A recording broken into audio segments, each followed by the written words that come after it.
কিছু ব্যথা আছে যা শুধু নিজের ভেতরেই রাখা যায়, কারণ সেই কষ্ট কাউকে বললেও কেউ ঠিক মতো অনুভব করতে পারে না।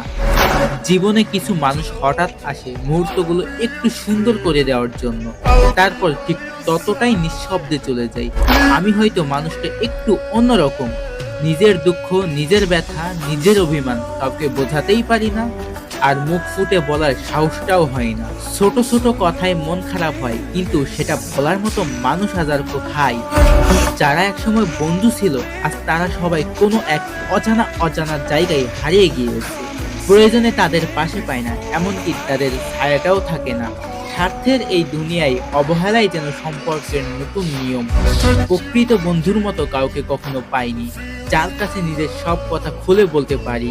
সবার কষ্ট শুনেছি, কিন্তু নিজের কষ্টটাই নিজের ভেতরেই রয়ে গেছে।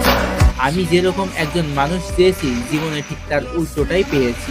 তবুও কারোর প্রতি অভিযোগ নেই আমার, কারণ রাগ, জিদ, অভিমান সব সময় আমাকেই ভেঙে দিয়েছে, আমাকেই দূরে সরিয়ে রেখেছে।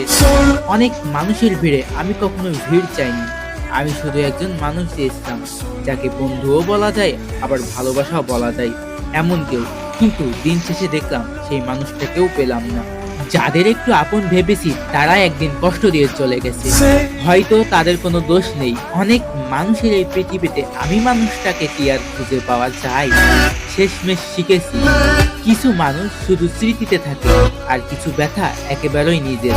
কিন্তু সময় তো কারোর জন্য থামে না। মানুষ যখন চুপচাপ সরে যায়, তখন সে আর আগের মতো ফেরে না। বুঝবে ঠিকই, খুঁজবে ঠিকই, কিন্তু আমি আর ফিরবো না।